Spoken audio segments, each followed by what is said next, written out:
அன்பான நேயர்களுக்கு வணக்கம்.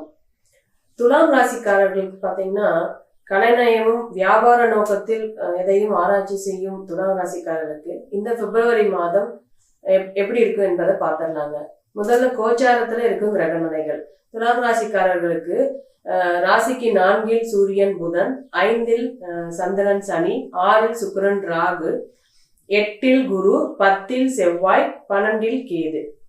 துலா ராசிக்காரங்க பாத்தீங்கன்னா ராசிநாதன் சுக்கிரன் உச்சமா இருக்கறனால நினைச்சதை நடத்தி காட்டிடுவீங்க இந்த மாசம். அதே மாதிரி பாத்தீங்கன்னா கலையாவும் சிரிச்ச முகத்தோட பாசிட்டிவா இந்த மாசம் ஃபுல்லா இருப்பீங்க. 2ஆம் வீட்டுக்கு குரு பார்வை இருக்கிறதுனால தனலாபம் இருக்கும். ஆனா என்னன்னு பாத்தீங்கன்னா குரு 12ஆம் வீட்டையும் பாக்குறதுனால செலவுகளும் இருக்கும். கோயிலுக்கோ அல்லது அன்னதானமோ இல்லைன்னா பாத்தீங்கன்னா அநாத ஆசிரமத்திற்கோ இல்லைன்னா உங்களோட நீங்களே கோயில் ட்ரிப் அந்த மாதிரி இல்லைன்னா ஏதாவது ஒரு செலவு பண்ணி பணத்தையும் கொடுத்து செலவையும் பண்ற மாதிரி தான் இருக்கும். அதுவும் சுப நிகழ்ச்சிக்காகவோ அல்லது மனநிறைவோட நீங்க செய்யற விஷயமா தான் நடக்குங்க. 3ஆவது பாத்தீங்கன்னா 3ஆம் அதிபதி குரு அந்த வீட்டுக்கு 6ல மறைஞ்சு ராசிக்கு 8ல மறைகிறதுனால மறைமுக தன லாபம் இருக்கும். பாத்தீங்கன்னா நீங்க எங்கேயாவது ஒரு இடத்துல கொடுத்து வச்சிருப்பீங்க, வராதுன்னு நினைச்சிருப்பீங்க, அது இந்த மாசம் வரதுக்கான வாய்ப்புகள் இருக்கு. இல்ல இன்வெஸ்ட்மெண்ட் இருக்கட்டும், எதுலையாவது சேவிங்ஸ் எப்படி ஏதாவது போட்டு வச்சிருப்பீங்க, அதை மறந்து கூட போயிருப்பீங்க. டக்குன்னு திடீர்னு ஞாபகம் பார்க்கும்போது அமௌண்ட் இன்க்ரீஸ் ஆகிருக்கலாம். இந்த மாதிரி அமைப்புகள். ஏதாவது திடீர்னு பணம் மறைமுக தன லாபம்னா ஏதாவது ஒரு இடத்துல நீங்க எதிர்பார்க்கிற இடத்துல பணம் சேர்றதுக்கான வாய்ப்புகள் இருக்குங்க. இப்ப 4ஆம் அதிபதி 4ஆம் வீட்டுக்கு பாத்தீங்கன்னா குருவோட பார்வை இருக்கு. அதே மாதிரி 4ஆம் அதிபதியும் ஆட்சியா இருக்கிறதுனால அசையா சொத்துக்கள்ல லாபம் வரத்துக்கான வாய்ப்புகள் இருக்கு. அதே மாதிரி சொத்துக்கள் வாங்கி போறதுக்கான வாய்ப்புகள் இருக்கு இந்த மாசம். துளாராசிக்காரர்கள் வீட்டு மனை வாங்கி போடுறதுக்கோ ரியல் எஸ்டேட் பண்றதுக்கான இடம் வாங்கி போடுறதோ இல்ல சேவிங்ஸுக்காக இருக்கட்டும்னு சொல்லி வாங்கி போடுறதோ அசையா சொத்துக்கள் வாங்கி போடுறதுக்கான அமைப்புகள் இருக்கு. இல்ல இதுல சனி ஆட்சியா இருக்கிறதுனால விவசாய நிலம் கூட வாங்கி போடுவீங்க. 1 ஏக்கரா 2 ஏக்கரா இருக்கட்டும், நம்ம பிற்காலத்துல அது 40-50 வயசுக்கு மேல ஏதாவது விவசாயம் இது பண்ணலாம் அப்படின்னு நினைச்சிட்டு இருக்கிறவங்க கூட அந்த மாதிரி வாங்கி போறதுக்கான வீடு கட்டுறதுக்கா இல்லாம இடமா வாங்கி போட்டு விவசாயம் பண்ணலாம்னு நினைக்கிறவங்களுக்கும் இந்த மாசம் அதுக்கான வாய்ப்புகள் இருக்குங்க. 5ல சனி ஆட்சியா இருக்கனால துலாம் ராசிக்காரர்களுக்கு சில பேருக்கு பிள்ளை பாக்கியம் தடைப்பட்டுட்டே இருந்திருக்கும். இல்லைன்னா பிள்ளைங்களால மன வருத்தம், கஷ்டங்கள், நல்ல வேலை கிடைக்கல, இல்லை எவ்வளவு படிச்சாலும் மார்க் வரல, இல்லை இந்த மாதிரி ஏதாவது இந்த ஒரு கஷ்டம் இருந்துகிட்டே இருந்திருக்கும். அது எல்லாமே இந்த மாசம் தீர போகுதுங்க. சனி பயிற்சி நடக்க போறதுனால சனி அந்த 5ஆம் வீட்டை விட்டு கடந்து போயிட்டு இருக்காரு. அதனால இந்த அடுத்த மாசத்துக்கு அப்புறம் சனி பயிற்சி வர்றதுனால இப்பவே உங்களுக்கு நல்லதுகள் நடக்க ஆரம்பிக்குங்க. அதே மாதிரி பாத்தீங்கன்னா 6ல சுக்கிரன் இருந்து 12ஆம் வீட்டையும் பாக்குறாரு. நல்ல வேலை கிடைக்கிறதுக்கான வாய்ப்புகள்.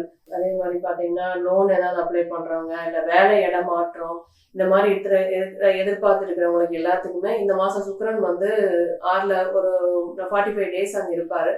அதனால துலாம் ராசிக்காரர்களுக்கு ராசியே அவரே, ராசிக்கு அதிபதியும் அவருங்கிறதுனால வேலையில இடம் மாற்றம், ப்ரமோஷன், நல்ல வேலை கிடைச்சிருச்சு, இந்த மாதிரி இருக்கிறவங்களுக்கு எல்லாத்துக்குமே பாத்தீங்கன்னா உங்களுக்கு நல்ல ஒரு ஒரு பாசிட்டிவான ஒரு ஹாப்பியா நடக்கிற விஷயமா இருக்குங்க. நல்ல வேலை, நல்லா நீங்க எதிர்பார்த்ததோட நல்ல வேலை கிடைக்கும். வேலையை விட்டுட்டு பிசினஸ் பண்ணலாம்னு நினைக்கிறவங்களுக்கும் அதுக்கான வாய்ப்புகள், லோன் மூலமா போட்டு பிசினஸ் பண்ணலாம்னு நினைக்கிறவங்களுக்கும் அதுக்கான வாய்ப்புகள் இருக்குங்க. இப்போ 7ஆம் அதிபதி நீச்சமா இருந்தாலும் சுக்கிரன் உச்சமா இருக்கிறதுனால கல்யாணம் தடைப்பட்டுட்டு வந்துட்டு இருக்கிறவங்களுக்கு இந்த மாசம் கல்யாணம் பிக்ஸ் ஆகிறதுக்கான வாய்ப்புகள் இருக்கு. தை மாசம் நிறைய பேருக்கு கல்யாணம் பிக்ஸ் ஆகிறதுக்கான, அதாவது இப்ப நான் அடுத்த மாசம் 1 மாசம் கழிச்சு சொல்றேன், பெண் பார்த்துட்டு போனவங்க, வரன் பார்த்துட்டு போனவங்க சொல்றாங்க இந்த மாசம் சொல்லுவாங்க, பாசிட்டிவான ரிசல்ட்டா சொல்லுவாங்க. கூட்டு தொழில இருக்கிறவங்க மட்டும் கொஞ்சம் ஒருத்தருக்கு ஒருத்தர் விட்டு கொடுத்து போறது நல்லதுங்க. அதுவும் ரியல் எஸ்டேட் பண்றவங்கள பாத்தீங்கன்னா ஜாயின்ல பண்றவங்க கொஞ்சம் முன்னெச்சரிக்கையா ஜாக்கிரதையா டாக்குமெண்டோ மற்ற எந்த விஷயமா இருந்தாலும் ஒருத்தருக்கு ஒருத்தர் கலந்து பேசி முடிவெடுக்கிறது நல்ல விஷயங்க. நல்லதா இருக்கும் இந்த மாசம். 6ஆம் அதிபதி குரு பாத்தீங்கன்னா ராசிக்கு 8ல இருக்காரு. 6ஆம் அதிபதி 8ல இருந்தாலே என்ன பண்ணுவாருன்னா சின்ன சின்ன கஷ்டம், எதையாவது ஆசையை தூண்டி பெருசா ஆசைப்பட வச்சு கஷ்டத்தை கொடுப்பாரு. இல்லைன்னா தூரம் நகர்த்தி நல்ல என்ன சொல்றது, நல்ல ஜாப் நல்ல சேலரின்னு போவோம். பட் ஆனால் அவங்களுக்கு பார்த்தீங்கன்னா நமக்கு கொஞ்சம் கஷ்டப்படுற மாதிரி இருக்கும், ஸ்ட்ரெஸ் இருக்கும், கம்ஃபர்ட்டா இருக்காது. அந்த மாதிரி இருக்கிறதுக்கான வாய்ப்புகளோ, அல்லது நம்ம இதில் இன்வெஸ்ட்மெண்ட் பண்ணால் டபுளாக கிடைக்குமா யாரையா சொல்லி ஏமாந்து போகிறது, இல்லை ஜாயின்ல ஃப்ரெண்ட்ஸோட சேர்ந்து ஏதாவது பண்ணலாம் அப்படின்னு நினைச்சிட்டு அதுல லாஸ் ஆக போறதுக்கான வாய்ப்புகள்லாம் இருக்கு. ஜூன் மாசம் வரைக்கும் புதுசா எதுலயும் தொழிலோ இன்வெஸ்ட்மெண்ட்டோ எதுவும் பண்ண வேண்டாம். குரு பயிற்சிக்கு அப்புறம் நீங்க பண்றதா இருந்தா எதுவாக இருந்தாலும் பண்ணலாம். எது பண்றதா இருந்தாலும் ஒரு தடவைக்கு 2 தடவை விசாரிச்சுட்டு பண்ணுங்க. நல்லா ஆழ்ந்துட்டு டாக்குமெண்டா இருந்தாலும் சரி, வேற எதுவா இருந்தாலும் சரி, 1-2 தடவை பார்த்துட்டு பண்ணுங்க. 9ஆம் அதிபதி புதன் 4ஆம் வீட்டுல குருவோட பார்வையில் இருக்கனால தாய் தந்தையரால நமக்கு நல்ல சப்போர்ட் இருக்கும். அவங்களால லாபம் இருக்கலாம், அவங்க மகிழ்ச்சியா இருப்பாங்க. ஏன்னா 9ஆம் அதிபதி 4ஆம் வீட்டுல இருந்து சுபத்துவமா இருக்கிறதுனால அப்பா அம்மா 2 பேரும் ஹாப்பியா இருப்பாங்க. நம்மளை பத்தி இந்த கவலை அவங்களுக்கு இப்போ தீர கண்டிஷன் இந்த மாசம் இருக்குங்க. அவங்க இப்ப எல்லாரும் பசங்க, ஸ்கூல் பசங்க, காலேஜ் பசங்களா இருந்தா கைடன்ஸோ அல்லது சப்போர்ட்டோ, நல்ல காலேஜுக்கு சேர்த்துறது, நல்ல வேலை கிடைச்சிச்சுன்னா வெளியில போயிட்டு அவங்களுக்கு பிடிச்சதை வாங்கி கொடுக்கறது, இந்த மாதிரி அமைப்புகள்லாம் இருக்கும் இந்த மாசம். 10ல் நீச்ச செவ்வாய் இருக்கிறதுனால ரியல் எஸ்டேட் பண்ணிட்டு இருக்கிறவங்க அகலக்கால் வைக்க வேண்டாம். அதே மாதிரி புதுசா ஏதாவது பிசினஸ் ஸ்டார்ட் பண்ணணும்னு நினைக்கிறவங்க ஜூன் மாசத்துக்கு பிறகு பண்றது நல்லது. தொழில் செஞ்சிட்டு இருக்கிறவங்களுக்கு பெரிய முன்னேற்றம் இந்த மாசம் இருக்காதுங்க. ஆர்டர் பார்த்தீங்கன்னா டிலே ஆகும், அல்லது காசு வர வேண்டிய இடத்துல கொஞ்சம் டிலே பண்ணுவாங்க. இந்த மாதிரி அமைப்புகள் தான் இருக்கும். ஜூன் மாசம் வரைக்கும் கொஞ்சம் நம்ம எதையும் புதுசா பண்ணாம இருக்கிறது நல்லது.